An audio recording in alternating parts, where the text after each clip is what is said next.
Bonjour à tous, je suis très heureux de vous retrouver pour un tout nouveau numéro de Moselle Sport. Cette semaine, je suis à Distruff pour vous faire vivre le cyclocross et le bike and run organisé par la Green Team. Ce sont des courses cyclistes en pleine nature et avec des obstacles comme vous pouvez le voir. Vous découvrirez tout ça d'ici quelques instants, mais pour l'heure, je vous laisse avec le sommaire. Florent de Thomy de la Green Team 57 est le premier invité de cette émission. Avec d'autres bénévoles, il a organisé la cyclocross et la run and bike à Distruff.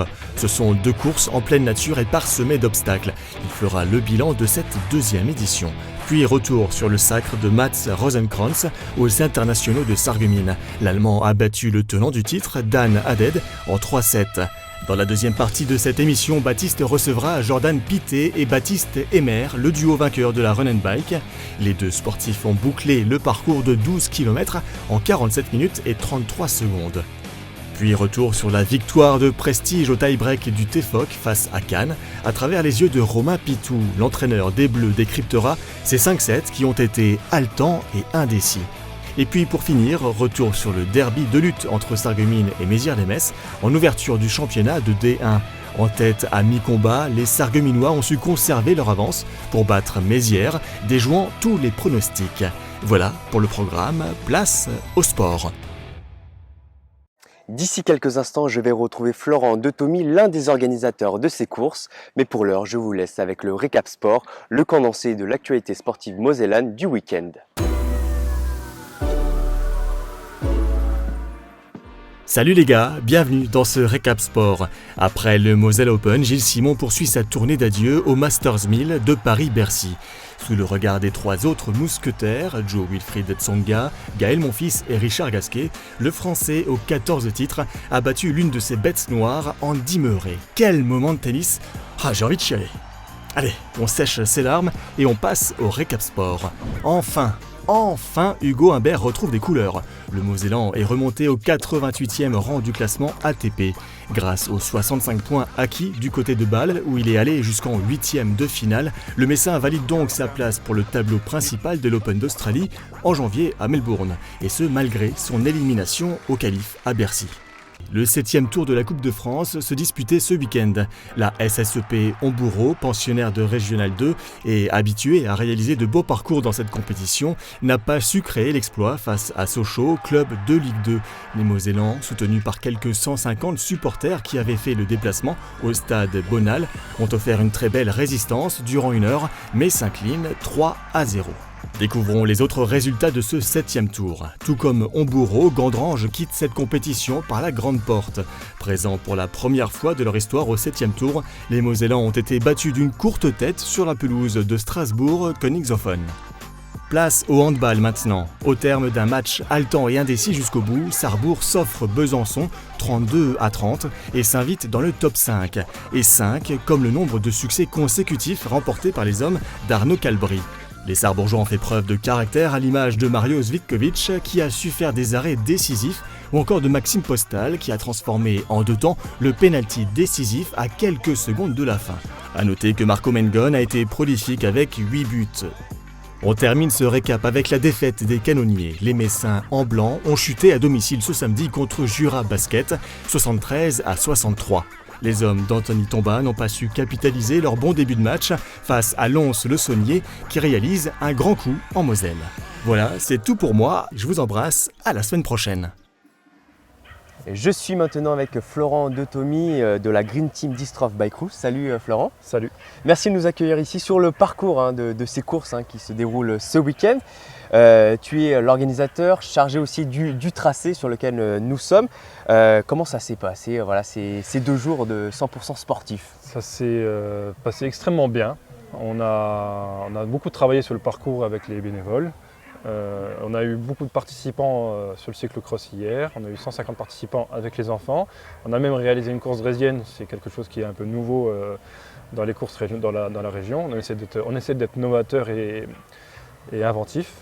Et il y a eu des participants de renommée un peu, pas mondiale, mais dans la région qui ont un excellent niveau.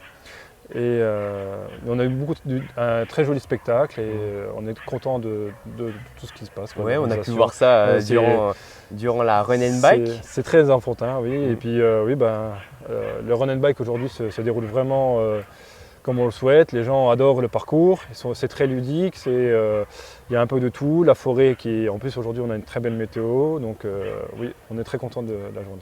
Tu parles du parcours, j'ai envie d'en savoir un peu plus. Comment vous décidez de ce tracé qui fait c'est environ 4 km à peu près La commune de Distrov nous met à disposition la forêt que nous on a le droit de faire les parcours qu'on veut et les chemins qu'on souhaite.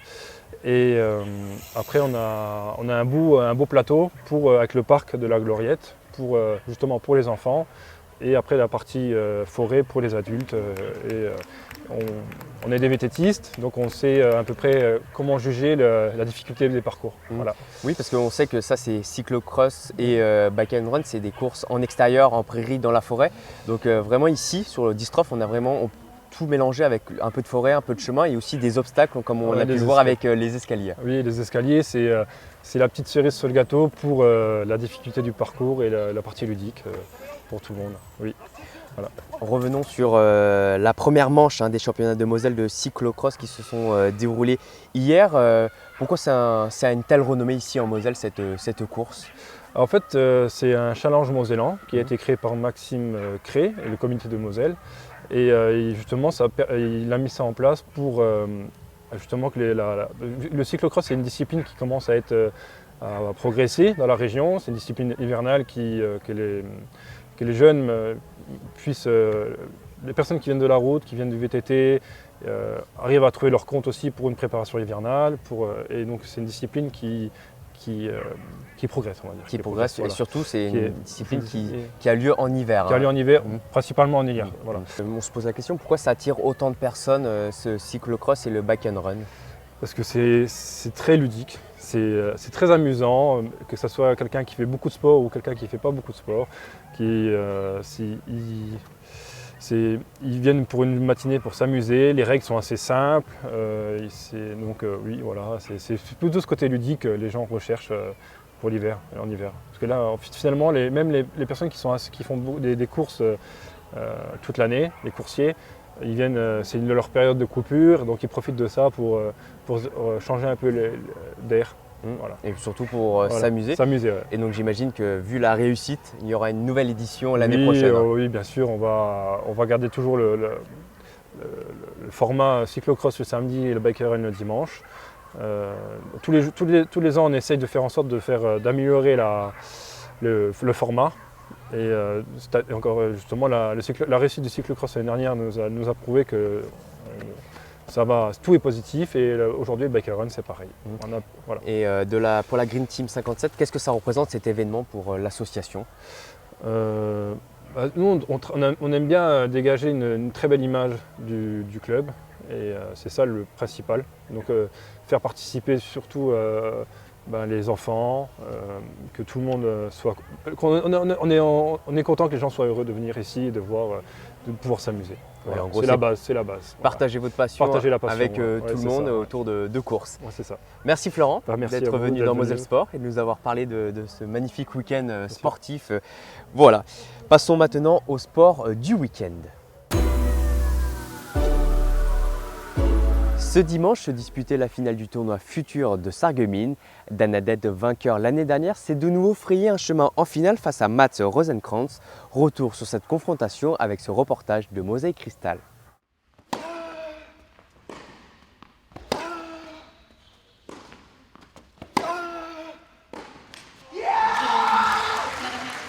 Il l'a fait. Après un combat difficile, Mats Rosenkrantz s'impose et remporte l'édition 2022 des internationaux tennis de Sarreguemines. Il aura dû batailler 3-7 pour réussir à prendre le dessus sur le français Danadet. Score final 6-3, 3-6, 6-3. J'ai dû faire de bons services, c'était vraiment très serré. Il y avait des jeux très serrés sur mon service, il fallait que je défende beaucoup.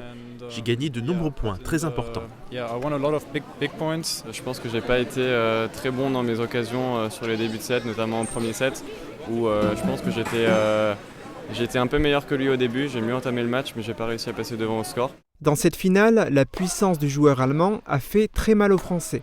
Sur une surface pareille, contre un style de jeu pareil, il n'y a pas beaucoup de marge, on va dire, et une ou deux erreurs, et puis après un adversaire qui servait très fort et qui frappait très fort aussi, qui a saisi sa chance. Donc voilà, forcément j'ai des regrets. Maintenant, ça restait quand même une belle semaine pour moi. Très bonne semaine également pour les organisateurs et les spectateurs qui ont assisté à de très belles rencontres sur les cours de la Blise.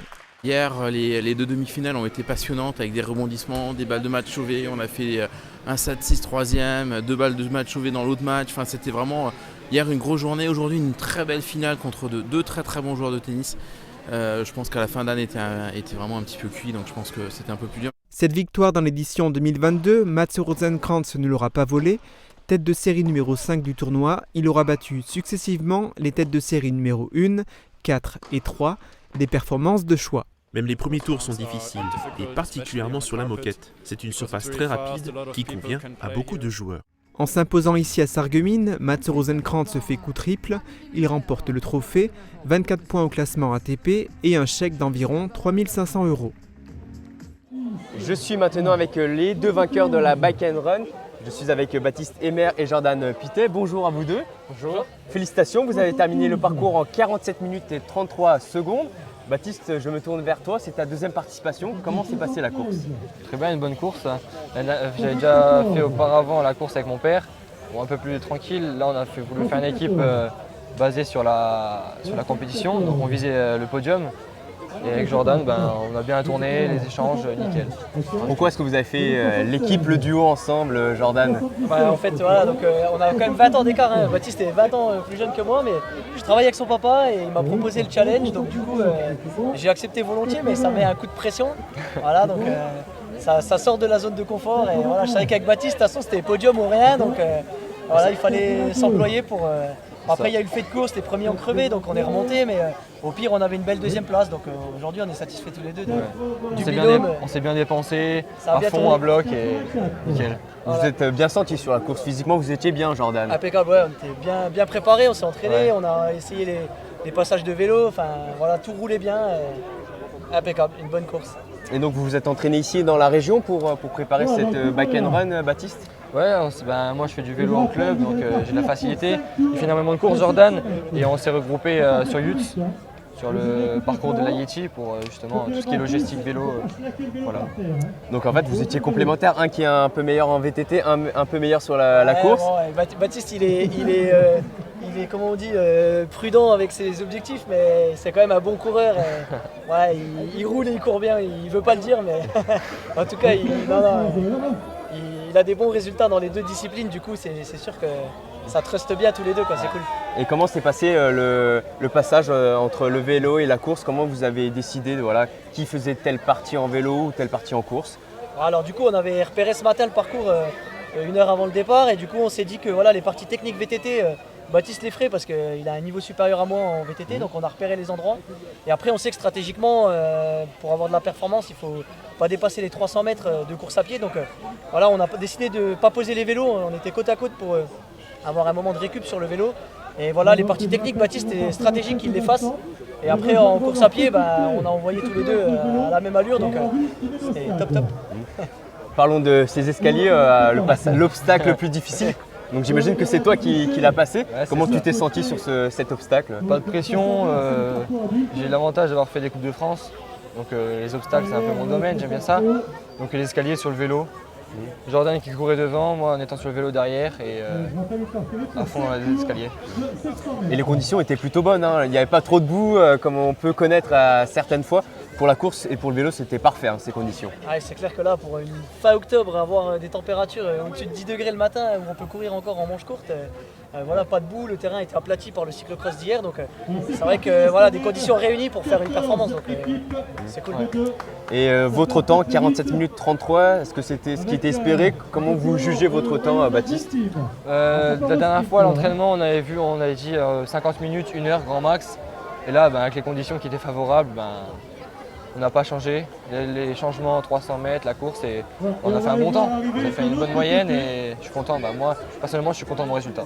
Baptiste, tu partages le même avis que Jordan que ouais. Baptiste, Ah pardon. ouais, nickel. Bon, après, on n'avait pas trusté un temps. Nous, le but juste était de truster le podium. Donc, on est parti prudemment. On savait qu'à la fin de la première boucle, on allait voir où est-ce qu'on allait y être. On avait une belle deuxième place à assurer. Donc, il y a eu le fait de course. Donc, voilà, le chrono, c'est anecdotique. Mais ouais, on a bien envoyé. Quand on voit les temps de passage dans les kilomètres, on se dit qu'on a bien envoyé. Je pense qu'on va bien dormir ce soir.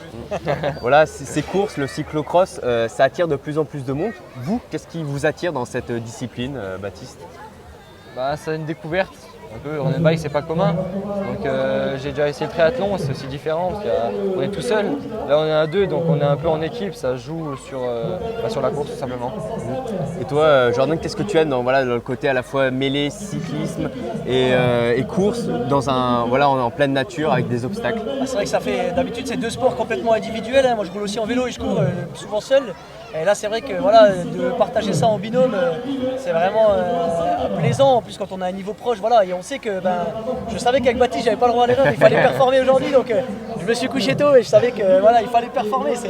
Et ça sort de la zone de confort. Je me disais on a 20 ans d'écart et mine de rien, même avec 20 ans d'écart, ça va, je suis pas trop pourri encore pour le suivre. Donc c'est ça que moi je recherche, c'est vraiment du challenge et de la compétition. C'est un beau challenge. C'est cool quoi. Franchement c'est cool. Est-ce qu'on vous revoit l'année prochaine?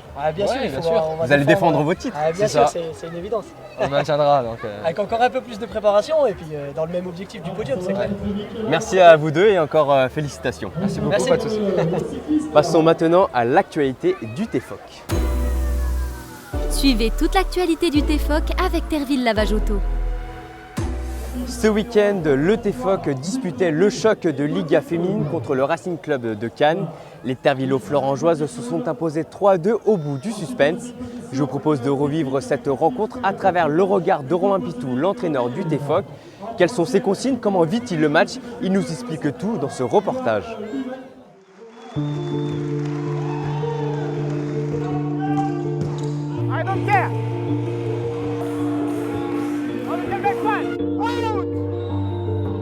Le rôle de l'entraîneur, pour moi, c'est aider les joueuses, c'est aider à trouver des solutions contre le plan adverse, c'est les aider quand ça ne va pas, c'est les pousser, c'est vraiment de l'aide, parce que de toute façon, on n'a pas trop la main, c'est elle qui joue. Il y a des soirs où tout semble perdu. Mais parfois, avec un fait de jeu, une consigne, un point capital, tout redevient possible. We play with fire. Okay, we need to keep. Okay? Remind, it's good to make service in front of number 4. In front, okay? Or on the back. Okay? Allez. Les mots, les encouragements, les choix tactiques de l'entraîneur touchent et se répercutent sur le terrain.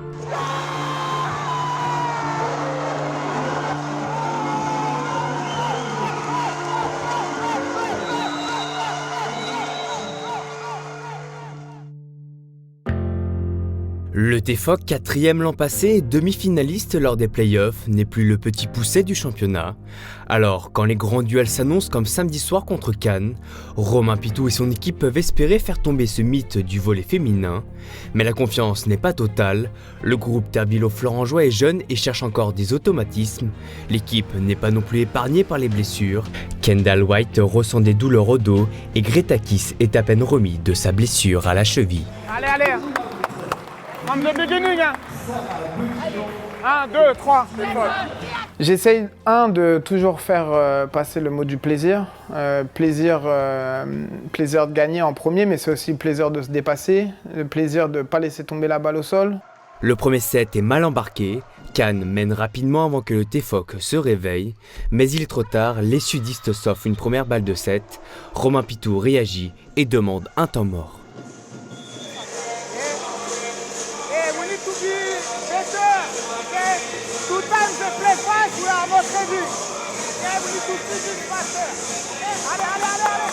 En fait, pendant les temps morts, j'essaye de leur donner le temps de respirer.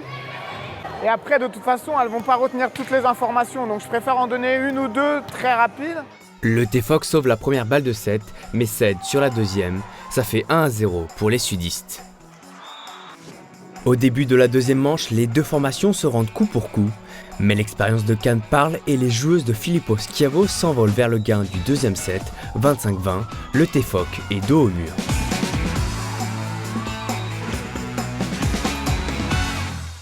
C'est au changement de côté que rentre en scène Simon Garel, le coach adjoint. Il apporte un regard plus tactique complémentaire aux consignes de Romain Pitou. Parce qu'on travaille avec la confiance, donc c'est quelque chose que je laisse beaucoup de place. Il parle beaucoup, mais je sais que ce qu'il dit c'est juste. Et c'est important pour lui aussi de pouvoir communiquer avec le groupe et d'avoir sa marque aussi de fabrique dans chaque victoire. Piqués dans leur orgueil, les Bleus vont réciter leur volet.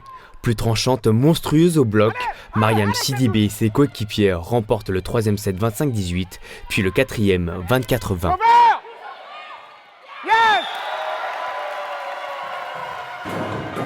It's what I say. It's like against Nantes, we have the déclic from the beginning. So we need to stay here focus. Okay? Allez! Dans ce rôle, Romain Pitou peut aussi compter sur sa libéro Kendall White. Très proches tous les deux, elle est l'un de ses relais sur le terrain. We will see. He's not sure on the rules. So we will see. Ah ouais, Kendall, je pense que c'est moi, mais sur le terrain en fait. Donc, et elle a compris les systèmes que je veux mettre en place. Elle sait l'importance du bloc pour que les filles elles attaquent sur elle. Donc elle sait ce que j'attends d'elle aussi, c'est de beaucoup défendre. Et je pense que ce soir, elle l'a bien fait. Et pour s'offrir cette victoire, quoi de mieux qu'un bloc? Le duo Ogoms-Fricano est à la baguette. Victoire 15-9. Le public, Romain Pitou et les Tervillo-Florangeoises peuvent exulter. Ils viennent de faire tomber Cannes pour la 4e fois en 5 matchs. Non, on se sent forcément bien parce qu'on a beaucoup de pépins physiques. Les filles, elles jouent le jeu, elles sont là aux entraînements, elles se battent à tous les entraînements et c'est forcément un coach content et heureux. 3 matchs, 3 victoires et le TFOC prend provisoirement la tête du championnat. Les Bleus veulent poursuivre leur série d'invincibilité ce samedi lors du derby lorrain à Nancy. C'était toute l'actualité du TFOC avec Terville Lavage Auto. Et on termine cette émission avec ce derby mosellan de lutte entre Sarreguemines et Mézières-les-Messes. Dans ce duel en ouverture de la saison de D1, les Sarregueminois se sont imposés 7-5. Retour sur ce derby avec ce reportage de Mosaïque Cristal. Lutter seul est une chose, lutter en équipe est une autre expérience. Les lutteurs sarregueminois attendaient avec impatience le début du championnat de France de lutte par équipe. Pour cette première journée à domicile, c'est un derby qui a opposé Sarreguemines en rouge à Mézières-les-Messes en bleu. Parmi les lutteurs sarregueminois, il y avait Zaven. D'origine arménienne, il a intégré le club en 2017. Face à Anthony Tantini, il a tout donné et a remporté son combat avec un score rare. Au début, je perdais 7-0. Après, dans ma tête, je me suis dit qu'il faut que je lutte jusqu'au bout. Et je commençais à marquer des points et à la fin, j'ai gagné 14-9. La rencontre était très serrée entre les deux équipes. Les lutteurs des deux côtés ont tout fait pour s'imposer. Mais Sarreguemines a réussi à creuser un écart de victoire dès le départ et sort vainqueur avec 7 luttes gagnées contre 5. Mais voilà, les gars avec la rage, avec les tripes, ils sont allés le chercher et c'est une belle victoire. Il y a un état d'esprit dans cette équipe, et il y a une motivation et tout le monde pousse tout le monde et les jeunes, ils y arrivent. Ça fait grand plaisir de lutter à Sarreguemines chez nous. En fait, je suis très content par rapport à on a gagné l'équipe avec l'équipe en fait. C'est pas comme individuel, c'est pas même émotion. C'est une première victoire, les hommes d'Éric Cirque espèrent aller le plus loin possible. Mais ils ne se font pas d'illusions, reconquérir la première place va être difficile contre le tenant du titre, Sotteville-les-Rouen. On fera tout ce qu'on peut, mais je ne vous cache pas que ça sera très dur de battre Sotteville. D'ailleurs, pour vous dire, ils ont gagné contre Saint-Thierry 12-0. Ils n'ont pas perdu un combat. Le prochain rendez-vous pour les lutteurs sarregueminois sera le 5 novembre à Saint-Yrier-la-Perche. Merci à la Green Team 57 pour leur accueil et merci à vous de nous avoir suivis. La semaine prochaine, on se retrouve exceptionnellement lundi 7 novembre à 18h30. Moselle Sport remplace Graoulima qui sera diffusé mardi 8 novembre car la confrontation entre le FC Metz et Saint-Etienne se joue lundi soir. Voilà, vous avez tous les rendez-vous. Je vous souhaite une très belle soirée et je vous embrasse.